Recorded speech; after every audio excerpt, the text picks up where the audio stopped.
Okay, Ansha, Akash, so today we are going to start the new chapter, right? And this is the last and final chapter. What is that chapter? What is that chapter name? Behavior of gases, right? So today, now we discuss about the behavior of gases, okay?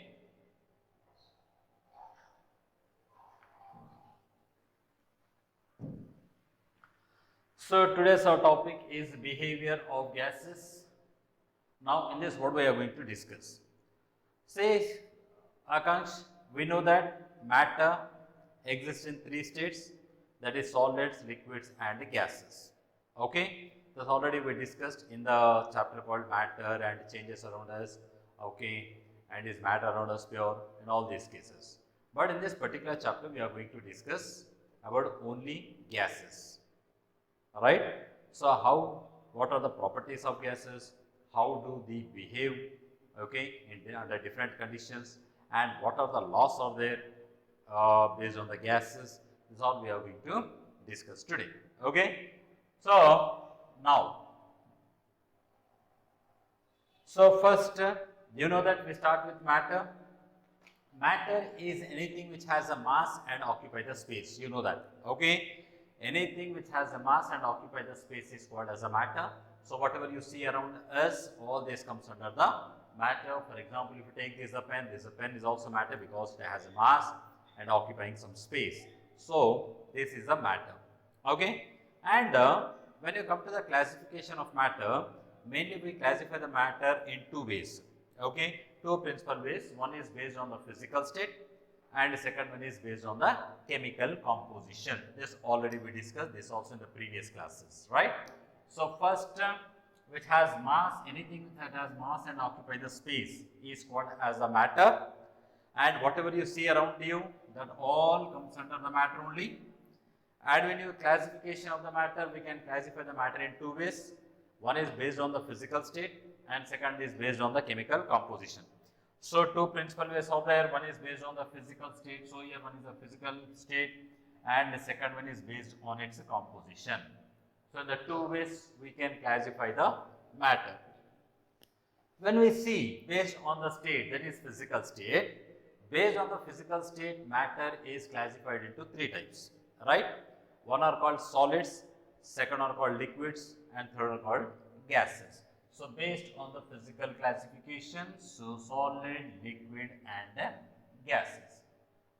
And next one is what? Based on the composition. Composition means what? Made up of what? How they are made up of. So based on the composition, matter is made up of two types. One is called the pure substance and second is called the mixtures. Again, pure substances are classified into elements and the compounds. So these are the elements and the compounds. And mixture again classified into homogeneous mixtures and heterogeneous mixtures. Homogeneous and heterogeneous. Again, heterogeneous is classified into two types called as the colloids and the suspensions. This all we already studied in our previous classes. Yes? Right. Now we go to the next topic, actual topic. Now we are coming here. Achha, this also we already studied. So matter exists in three states called as a solid, liquid and gas. And the mass, they have the all they have the different mass is there. So mass, solids have different mass, liquid also different mass and gas also different mass. But when you come to the volume shape, okay, so solids have definite volume and a definite shape. Gases have, okay, do not have the definite shape, so they occupy the shape of the container, okay, but they have a fixed volume. Whereas the gases, they do not have the fixed shape and fixed volume. And when you see the kinetic energy, the kinetic energy of the solids is very less, liquids is little more and gaseous is very high. And the force of attraction, this is very important. Now we are going to discuss about the force of attraction. The force of attraction between two solid molecules is very strong. Okay, there is a strong force of attraction is present between the molecules of the solid. So that's what, very close to each other.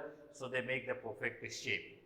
When you come to the liquids has okay, little, okay, less than the force of attraction when we compare with the solids. The force of attraction in the liquid molecules is little bit less than the solids. But when you come to the gases, the force of attraction is very, very less. This we are going to discuss. Okay, the force of attraction between two molecules is also called intermolecular force of attraction. What it is called? Very good. Intermolecular force of attraction is what? The force of attraction between two molecules. So this force of attraction between the two molecules is very high in the solids, very less in the liquids. So that's what liquids can move far away from each other, right? So that's about this one. Now, so here you see the types of force of attraction. See, Akansh, here types of force of attraction. So between the molecules, there is some force of attraction. So that's what the molecules are bound together. Like in the solids, they are very closely packed. Why? Because there is a strong force of attraction is there. In the liquids also there is some force of attraction. In the gases also force of attraction is there. Generally, when you take the gases, then we have the new types of forces. Okay, there are some theories out there to explain the intermolecular force of attraction between the gas molecules. So some important 4 types of attractions are there between the gases, and these 4 types of attractions are London dispersion forces. Okay, so this name is given on the scientist name, and next dipole forces, dipole induced dipole forces, and hydrogen bonds. So these are the 4 types of forces are there. I will explain, don't worry. But you learn detailedly in these forces about detailedly in the 11th standard. Okay, here I'll explain you. Okay, what are these types of forces? London dispersion forces. So here's here. Intermolecular force can be defined as the distance dependent forces of attraction. Okay, the force of attraction between the molecules is called as the intermolecular force of attraction. And when you take the intermolecular force of attraction, here 4 types are there, very, very important. Okay, so one is called London forces, London dispersion forces. Second one is dipole. Di means what? 2. Poles means like charges. 2 charges like positive and negative. So positive charges, positive negative charges, negative charges. Okay, so that is called a dipole. Di means what? 2. Poles means charges. Next one, dipole induced dipole charges, and 4th one is hydrogen bonds. Okay, so here these are the 4 types of attraction, force of attraction. So then now here you can see here with some diagrams we can see here. So very simple, very easy to understand here. London dispersion forces arises due to the temporary dipole formation. Temporary dipole formation, dipole, just want to that. Dipole means what? 2 poles. You know that any matter is made up of a tiny particles called atoms. You know this one? Right. So any matter is made up of a tiny particles called atoms. And atom consists of 3 fundamental particles that are called electrons, protons, and neutrons. Yes or no? And electron carries the negative charge, proton carries the positive charge, neutron carries 0. Means no charge, it is neutral. Right? Now the meaning is what? Any matter has a charges. You take any matter that has a charges. But generally matters are neutral. Means they do not possess any charge. Why? Because how many protons are present in the nucleus? The same number of electrons will be revolving around the nucleus. Yes or no? This already we studied in the structure of atom. Okay. So the same amount of positive and negative charges are present in an atom. So that's what they are generally neutral. Okay. But here what happens in the London dispersion? Okay, forces, for temporarily some dipole formation takes place. Dipole means what? At one end the positive charge will come, at one end the negative charges will come, okay, of one atom. Atom consists of both positive and negative charges. But here what happens if you take, this is neutral actually, this pen for example if you take, this is neutral. But here if you see, here sometimes what happens, temporarily, sometimes what happens, all positive charge will be accumulated at one side and all negative charges will be accumulated at other side. So now this what happens, this becomes like a negatively charged and this end becomes positively charged. So now it has a 2 poles, positively charged pole and negatively charged pole. So 2 is called a di. So dipole means what? Two poles. Is this clear to you?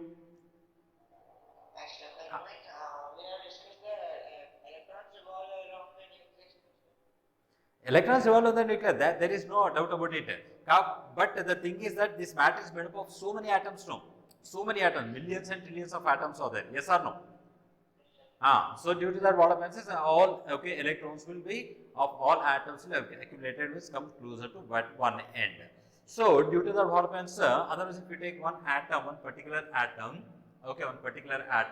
so in that particular atom, electrons will come at one corner. So other corner automatically it becomes like positively charged. Is this clear to you? And this is not permanent. This is not permanent. Okay, only for temporary, means for particular period of time due to some reasons. So positive charge will be accumulated at one end and negative charges will be accumulated at other end.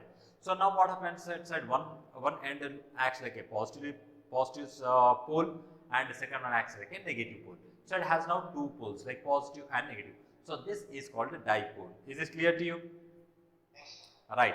So here you see London dispersion force arises due to the temporary dipole formation. Temporary means only for some time. Okay. Due to shift of electron densities. So electrons are shifting towards one side. Just the reason is that So it's not like that nucleus from the nucleus protons are coming other end. No. Protons will be present in the nucleus only, but electrons will be coming to one end. Is this clear to you? So due to that other end, it looks like a positive charge. Okay. So now these instantaneous dipoles induce the formation of dipole. Okay. So see here, symmetrical distribution of electrons. Actually, the atom will be like this. So here you see, this is a neutral. This is a positive charge which is present in the nucleus, and electrons will be revolving around the nucleus. Okay. But here what happens, electrons, this nucleus will be actually present in the nucleus only, but here what happens, electrons are moving towards one end. Is this clear to you? Okay, electrons are moving at one end. So when electrons are moving, so electron density will be increases here. So when electron density will be increases, then it becomes what? It acts like a negative charge. When electrons are going that side, then this becomes like, it acts like a positive charge. That's all. Okay, so now two poles are there, positive and negative. Okay, now this one, this negative charge is this positive charge is. Now this one, if for example another atom is there, beside of this one, another atom is there. Okay, now this negative charge, you know that unlike charges attracts, like charges repel. Do you know this one? Like in the magnet also, you know, if north and south pole if you bring, they both attract. But north if you bring, they repel. South you bring, they repel. So opposite poles means like charges repel, unlike charges attracts. So now what happens here? Negative charges, you know. So if there is another atom is there, so this negative charge attract the positive charge of other atom. Positive charge of other atom. So now what happens here? This is a positive charge of other atom. This is a negative charge of other atom. Between these two, so you can see some lines are there. Between these two, some force of attraction exists. Some force of attraction exists. Actually, that is different molecule. This different molecule, that is different atom, this is different atom, but still there will be some force of attraction is present. Is this clear to you? Such force of attraction is called the London dispersion forces. Is this clear to you? Right. Okay, you do one thing. From here you take the screenshot. Take the screenshot of this one first. Now next one also you can take. Now London dispersion forces also you take.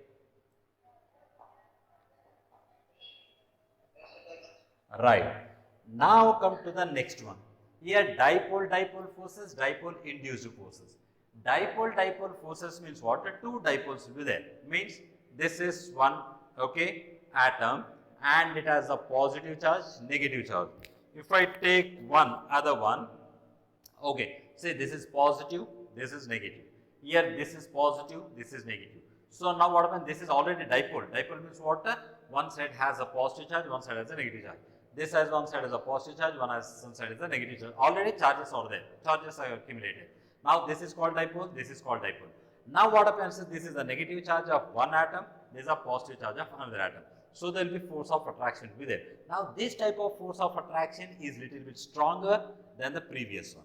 London dipole force because they are temporary. They are temporary. Temporary means what? For small certain period of time. Yes or no? But here what happens, this is already a dipole. This is already a dipole. So two charges are there. This is positive, negative, negative, positive. So like charges repel and unlike charges attract. So this type of charges is called this type of force of attraction between two poles of two different atoms is called dipole forces. So here you can see, here this is okay, this is one atom. So this is one atom. Here it has a positive charge, it has a negative charge. Now similarly here it is another atom. This has a negative charge, this has a positive charge. This is already dipoles. Dipole means what? Already two poles are there. Okay, so one is positive and one negative. Now what happens? This positive, this is a positive pole and this is a negative pole. So these both are unlike charges, means what? Opposite charges. So there is a force of attraction between these two charges. So this type of force is called dipole forces. Is this clear to you? Now next come to the third one, dipole induced dipole forces. Okay, third one also similar to that one only. Already we have a dipole. I think one dipole is there. So this is a dipole, hydrogen chloride molecule. Hydrogen chloride molecule. Hydrogen has a positive charge, chlorine has a negative charge. So this is a dipole. Means what? It has a two ends. One end has a positive charge and other end has a negative charge. So this is a dipole. Now to this dipole, what we are doing? We are bringing one argon atom. Which atom we are bringing here? Argon. Argon is what? Neutral. Okay, neutral molecule, neutral atom. Neutral means what? It has no positive, means it has both the positive and negative charges on there, but it behaves neutral. It behaves neutral. So see, observe carefully here. Okay, observe carefully here. For example, this is the positive charge, this is a negative charge. See, observe carefully. This is negative charge, this is positive charge. Now here what I am doing, this is neutral. It is both are there. Electrons are there, protons are there, both are there. Now if I bring here, this is neutral. Yes? So this is neutral. This neutral I am bringing here. Okay? So what happens in this neutral? Positive charge is it? Negative charge is it? For example, this is a positive you think. This is positive. So now what happens in this? Both are there. Positive and negative both are there. But you know that like charges repel. Yes or no? So what happens? This positive charge, okay, so due to the force of this positive charge, in this whatever the positive charge, that will try to move this side, and negative charges all will come towards this side. Okay, now here some charge is induced. Actually it is neutral. It is actually neutral, but under the force of this one, all the electrons are coming towards this side and a positive charge is going that side. So then what it becomes, now this becomes negative, this becomes positive, there is a force of attraction. But actually it is neutral. But this, due to this one, all negative charges particles are came one side. So this is called inducement. What it is called? Inducement. Actually it is a neutral, but under the force of other thing, is all electrons are coming at one place. So this is called induced. Some charge is produced in that. So this is called induced. So here you see here, the forces arise due to the interaction between the dipole. See here, interaction between the dipole and an uncharged atom or molecule. Uncharged means what? Neutral. Uncharged means what? Neutral. Okay, so neutral. So between the dipole and uncharged atom, if the force of attraction produced, induced, then that is called the dipole induced dipole forces. Is this clear to you? Take the screenshot of this one also.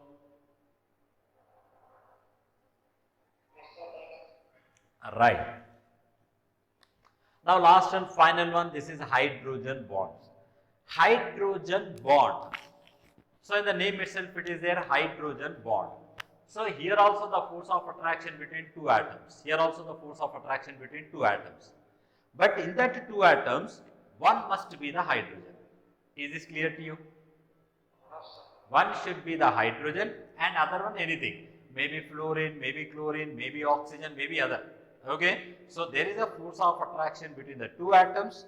But in the two atoms, one atom is hydrogen and other atom may be anything, any atom. Okay. So then the force of attraction between hydrogen, any other atom is called as a hydrogen bond. Is this clear to you? Yeah, see here, this is hydrogen. Okay. Now, for example, I'll take like a hydrochloric acid. Okay, HCl. So this is hydrogen. This is chlorine. Now, for example, I'll take this is some other molecule. Okay. What I can take potassium bromide or something. Potassium bromide or something. Okay. So what happens here? Hydrogen has a positive charge, and here bromine has a little negative charge. So now this hydrogen is attracting the bromine of other atom. Okay, so this type of force, which there should be one hydrogen is must. One hydrogen should be there. This one hydrogen, generally hydrogen possesses a positive charge. Hydrogen possesses which charge? Positive charge. And this can attract any other negatively charged particle, any other negatively charged ion. So here also the force of attraction like a dipole only, means what are two poles. But among them one should be the hydrogen. Among them one should be the hydrogen. So that is the hydrogen bond. Is this clear to you? So here you see here electronegatives of hydrogen and another atom bonded. Okay. So the bond between the hydrogen and any other atom is called as a hydrogen bond. Hydrogen bonds are actually two types of there. I am not going to discuss here, that you learn in the 11th class. One is called intermolecular attraction or intermolecular hydrogen bond, and second one is called intramolecular hydrogen bond. Intramolecular hydrogen bond. So two are there, intermolecular, intramolecular. So that we discuss in the later, right? Chalo. So as I said that we are going to discuss about the gases only. This chapter is purely on the gases, behavior of gases. So before going to the gases, what are the measurable properties of gases? Let's see. Okay. So here we have the four measurable properties of gases once you see on the board. Okay. First one is pressure. What is the first one? Pressure. Pressure, how can you define the pressure? Very good. So the force per unit area is called as the pressure. So pressure can be measured in various different types of units are there. Okay, like bar, Pascal, atmosphere. So here it is given atmosphere. Okay, but SI unit is Pascal. Okay, then come to the volume. You know that volume. Okay, how much space it's occupying, that is called as a volume, and generally volume is expressed in liters. Okay, what is the unit we use to express the volume? Liter. So this is a L. L stands for liter. Third one is temperature. Okay, you know that temperature, and here what is the K here? Kelvin. So temperature also can be measured in different scales. You know that Celsius scale, Kelvin scale, Fahrenheit scale, like this many scales are there, but SI unit is Kelvin. And last and final one is amount of or number of moles of gas. Number of moles, okay, so that is measured in moles. So these are the four important measurable properties of gases. Clear? Take one screenshot about this one. Right. Now come to this four one by one in details we discuss on. Okay. The same four thing. One is called volume, second is pressure, third one is temperature, fourth one is amount of gas, that is number of moles. Okay. So first see the volume. You know about the volume. Okay. Volume is nothing but the space occupied by the gas is called as a volume. So since gases occupy the entire space available to them, the measurement of the volume of a gas only requires to measure the volume of the container. And volume is, see, this is very important point, second one. Volume is expressed in liters, milliliters, cubic centimeters or cubic meters. So see, okay. And what is the relationship there? That is very important in solving the problems. In solving problem, you should know that 1 liter is equal to how many milliliters, how many cubic centimeters. Okay, this all you should know. So that's what here volume is expressed in liters, milliliters, cubic centimeters and cubic meters. Okay. So 1 liter is equal to 1000 ml. I think you know this one. Yes or no? And 1000 ml, okay, is equal to 1 liter. So this can also be written as 10 to the power, 1 ml is equal to 10 to the power of minus 3 liters. Here it is missed. So 1 ml. 1 ml is equal to 10 to the power of 3 liters. Yes or no? See, 1 liter is equal to 1000 ml. Okay. So 1 liter is equal to 1000 ml. 1000 can be written as 10 to the power of 3 ml. Yes or no? Now if you bring 10 to the power of 3 this side, so this side if it is into ml, so if you come here it becomes denominator. So 1 by 10 to the power of minus 3, sorry, 10 to the power of 3. Okay, so this one, okay, this 10 to the power of 3 coming this side, it becomes 10 to the power of 3. Liter is equal to 1 ml. Okay, this 10 to the power of 3 is going up, so this becomes what, 10 to the power of minus 3. Liter is equal to 1 ml. So like this you have to convert. So 1 ml is equal to 10 to the power of minus 3 liters. Okay. Similarly, 1 liter can be also written as 1 cubic decimeters. 1 milliliter, this is all the units. Okay. And sometimes conversion is very important. So when you are solving the problem, sometimes they may give in the liters, sometimes they may give in the milliliters, sometimes they may give in the cubic centimeters. Like this, so many things they'll give. So in such cases, you need to remember these values, how to convert it. Is this clear to you? So once copy this one or this, take the screenshot of this one. Right now. Now next come to the mass. You know the mass, okay? So the mass is nothing but the quantity of matter contained in a body. The quantity of matter contained in a body is called as a mass, and generally here the quantity in chemistry it is measured in terms of moles. In terms of what?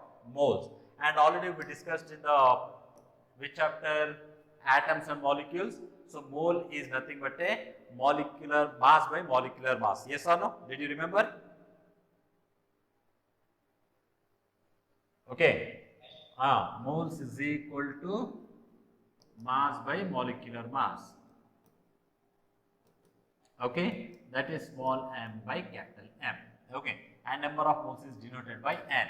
So we solve the problems also. N is equal to m by capital M. So this is mass. Next one is temperature. Temperature is also one of the important measurable property of the gases. See, gases volumes will be depends all these things. So as the temperature increases, volume increases. This might have known in the lower classes. You might have studied this one. Yes or no? Did you? So temperature scale is measured in the degree Celsius. Okay, that's called Celsius scale, and also measured in the Fahrenheit scale. Okay, but the SI unit is the Kelvin scale. SI unit is what? Kelvin scale, and in Kelvin scale, 0 degrees is equal to minus 273 Kelvin. 0 degrees Celsius is equal to how much? Minus 273 Kelvin, or 0 degrees is equal to 273 Kelvin. 0 degrees is equal to 273 Kelvin. Okay. And 0 Kelvin is equal to minus 273 degrees Celsius. Okay. So this is a relation between them. So relation between them, Fahrenheit and Celsius scale is also there. So this is also different, this one. So take the screenshot of this one. Last and final one, pressure. So pressure is nothing but a force by area. So see the force exerted by the gas in a unit area. The formula is pressure is equal to force by area. Actual unit is nothing but a force is measured in newtons, area is measured in meter square. So pressure is equal to Newton per meter square. This is actual unit, but here so here it is given here, but actual unit it is measured in Pascal. Okay, what is the unit of the SI unit of the pressure? Pascal. So 1 Pascal is equal to 1 Newton per meter square. See, 1 Newton per meter square. So pressure is equal to force by area. The unit of force is Newton. Area is equal to length into breadth, meter square. So pressure is equal to Newton per meter square. But the SI unit it is called as a Pascal after the name of the scientist called Pascal. So 1 Pascal is equal to 1 Newton meter per second square. And the pressure can be made, pressure, how can we measure the pressure means? So we have the two types of instruments over there. One is called as a manometer and second one is called as a barometer. Manometer and barometer. Manometer is generally used to measure the pressure of pure gases. Manometer, for what purpose it is used to measure the pressure of pure gases, and barometer is used to measure the pressure of mixtures. Pressure of for example, we would like to measure the pressure of atmosphere. So what we use here?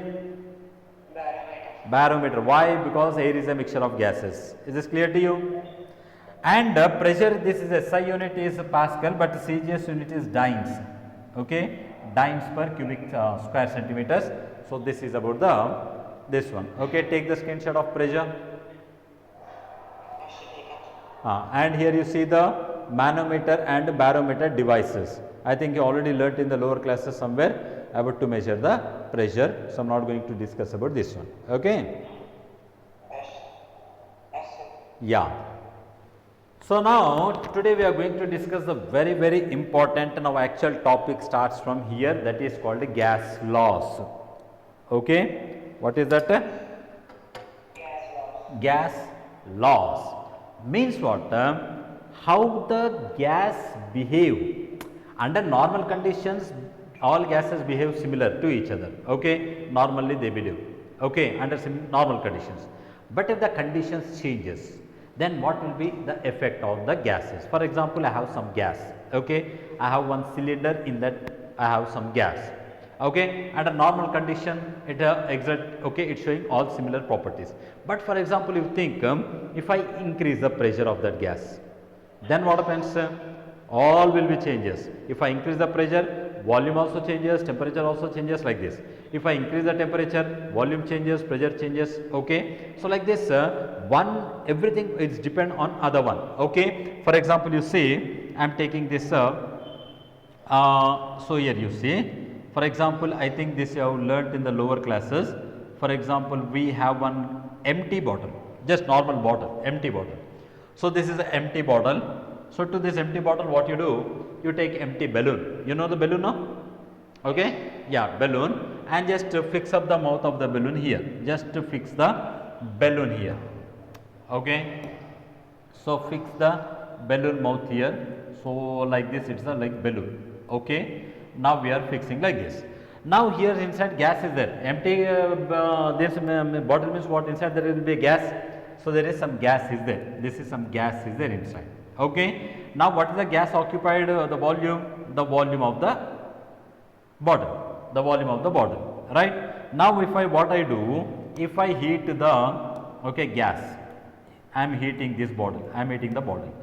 On heating, what happens? The gas expands. Do you know this word? So what happens is this expands, so it requires some more area. So more area where the balloon is there. So now this gas is going into the balloon. Now what happens to the balloon? Now balloon becomes big like this. Okay, it bulges. Is this clear to you? So when under normal, the pressure, let you think, the pressure is P1, volume is V1, temperature is T1, like this. But now what you did here, you are heated. On heating, what happens? Volume is increased. So volume changed to V2. If the volume changes, pressure also changes to P2. Already we are heating, so temperature also changes T2. Yes or no? So if one is changing, the others also changing here. Other properties also changing. Yes or no? So to find what is the relation among this one, to find what is the relation among this pressure, temperature, volume and mass, means number of moles, there are some scientists, they give some laws. Those laws are called gas laws. Those laws are called what? Gas laws. So see here, all gases generally show similar behavior when conditions are normal. When conditions are normal, it's okay.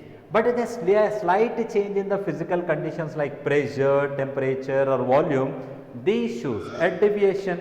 Means what? Now they do not behave like normal gases. Gas laws are an analysis of the behavior of gases. How these gases behavior under different conditions. So to explain that, different scientists propose some laws. Those laws are called gas laws. Okay. So take the screenshot of this one.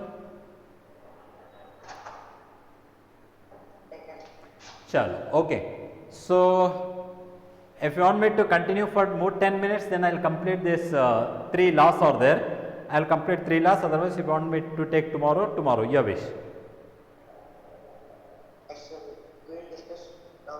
Now only, right. So here see, it's now here I am going to discuss 3 laws now. One is called Boyle's law. It was proposed by the Robert Boyle, and second one is called the Charles law, and third one is called Avogadro's law. These 3 laws are there: Boyle's law, Charles law, and Avogadro's law. Okay. So Boyle's law gives the relation between the pressure and volume. Boyle's law gives the relation between what? So see here, we have 3 things. One is pressure, volume, temperature. So when you come to the Boyle's law, the relation between P and V means what here? One more is that should be kept constant. Remember that should be kept constant. Now second one is what? Charles law. In Charles law, the relation between volume and temperature, between volume and temperature. So what is kept constant here now? Pressure is kept constant. Okay. Now what is Avogadro's law? Avogadro's law between volume and the number of moles, means volume and number of moles. So here pressure and temperature both kept constant. So we are going to discuss, okay, first Boyle's law. So Boyle's law, what it states is, see, what it states is, you have to keep the temperature constant. Temperature should not change. So if you are doing one experiment, that experiment temperature in this room, the room temperature should not change. Remember that. So that is called constant temperature. Temperature should remain same. At constant temperature, the pressure of a given mass of a gas is inversely proportional to volume. Is inversely proportional to volume. The meaning is what? If the pressure increases, volume decreases. If the pressure decreases, volume increases. Is this clear to you? Yes. Very simple example. See, for example, you have a cylinder. Cylinder means okay. So this is a cylinder. For example, you think this is a cylinder. In the cylinder, gas is there. Okay, the gas is there. On this, you keeping one piston. This is called piston. Okay, this is called piston. So one piston is there, and this is a piston, means like, okay, this is a piston. Now normally when you fix the piston, so here the piston remains here. Piston remains here. Let imagine that piston mass is 50 grams. How many grams? 50 grams. So the piston is kept here. Now the meaning is what? For example, this volume is 1 liter. How much volume is? 1 liter. Now what you are doing? 1 liter volume, okay, and the piston weight is 50 grams. Now for example, if you put 1 kg weight on this one piston, now what happens? If I put the 1 kg mass piston, so what happens? Weight will be increases, yes or no? So what happens? This piston moves down now. Where it comes now? Piston comes down, yes or no? So here when the piston is coming down, the meaning is volume is decreased. Volume actually first till this here it was there, but now the piston has the increase, so volume is decreased, yes or no? So if you apply more pressure, the volume is decreasing.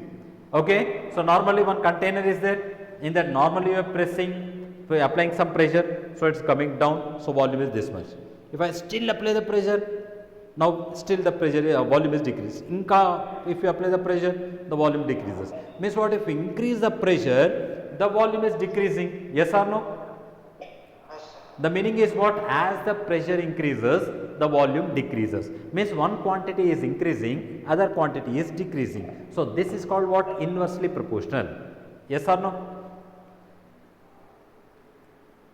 Right.